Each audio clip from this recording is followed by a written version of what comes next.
Good evening, everybody.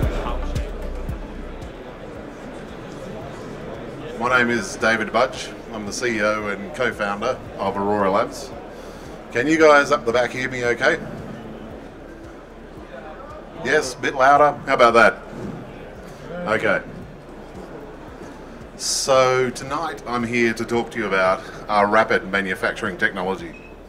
It's something we've been working on since we started the company about 4.5 years ago, and we believe it has the potential to transform manufacturing. When we first looked at the question of how to speed up additive manufacturing, there were a number of things we had to ask ourselves. But the first, and I guess the simplest question, was really, how do you make things go faster? The derivative from that really asks the question of, what are the rate limiting steps that occur when you try to print something fast? The first one is a second question, which is, how do I lay down powder fast enough? And the second one is, how do I put enough energy into the system to make it sufficient energy to melt the amount of powder we've just put in? The third question, which seems to be missed by everybody who tries to address this, is how do you do A and B and still get, and this is critical, a high quality, high resolution part? And that's ultimately what we seek to solve over the last 4 years, and we believe we've now done so. We're obviously a 3D printing company. We specialize in printers, in powders, or what we call digital rights management certification, which is essentially a digital part that can be certified as it's being printed. When we first looked at 3D printing as a market, we realized that there were two primary problems with the process that we understood. The first one was machines were enormously expensive, and the second one was that they're also very, very slow. And obviously when you take a very expensive, very slow machine, any parts that are produced by it are necessarily very expensive. We realized that there are potentially two solutions to this problem. One is to manufacture a machine that's a lower cost machine, and the other one is to manufacture a machine that's very, very fast. And so we've done both. On your left here you can see our S Titanium Pro, which is a lower cost machine aimed at the university and institutional market. In the back there you can see our first alpha machine of the RMP range, which is the rapid manufacturing technology. And we're looking to bring our first machine, the RMP1, to market by the end of this year. So the way the technology works is fundamentally quite different from anything else in the market. We'll show you an animation in a little while and step through it. Now, can any of you guys at the back see the screen here? Okay, well, we're going to scroll it through afterwards, so I'll talk you through what we're actually doing and then explain the process as we go along. So, the two steps I talked about really involve laying down powder at a high enough speed, and then also potentially putting in enough energy into the system, and then finally doing that in such a way you also have a high quality, high resolution part at the end of it. And the way we've done that is by putting down multiple layers at the same time.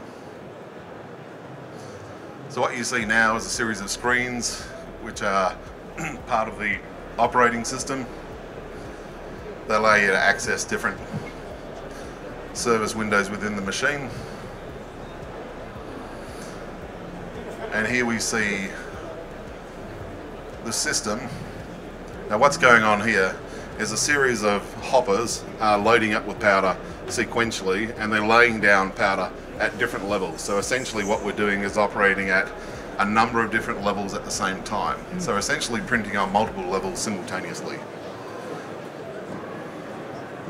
As it goes forward, potentially with our existing machines, we're looking to have, for the first run of machines, around about 30 layers being printed in a single pass, but with the full-size large machine we're looking to bring out in the next 6 to 12 months, we're potentially looking at having 100 layers in a single pass.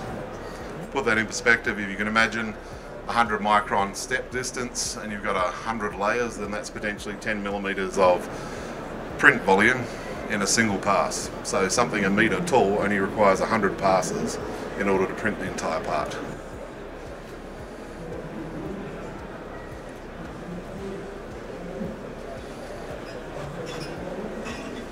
This is just showing the sequence going forward, where you've got a series of passes to print an entire part. As you can see, it's a relatively small number of passes for an entire part.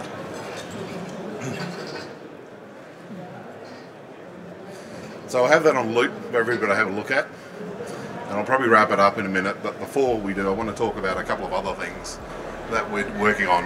One is what we call our industry partner program. It's basically where we're working with different groups, but they're all relatively large companies who have different strategic involvements with what we're doing.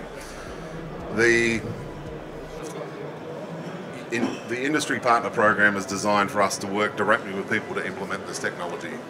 So the benefit to people who are utilizing the technology, and this is one of the things I want to really talk to you about briefly, is just what are the implications of being able to print rapidly. And when we did the numbers, we realized that when you get past somewhere between 100 and 300 kilos a day, the amortization cost of the machine drops drastically. So all of a sudden, the primary cost of actually producing a part is the input cost of the powder. And what that means is that suddenly your production costs can go down drastically, certainly for high-end components, and our goal is to level the playing field even further so that ultimately we'll be able to print virtually everything cost competitively with traditional manufacturing. Might seem like a bit of a stretch at this point in time, but we can see a future where that's going to be possible. Now, with the current machine which we're looking to bring to market, it's lower than our ultimate speed, but our ultimate goal within the next 6 to 12 months is to have a machine that can print up to a ton in a single day. So that's not a small amount of product. It's a significant step change from where we are at this point in time with traditional additive manufacturing. We believe it's the catalyst for creating quite a significant step change in the industry.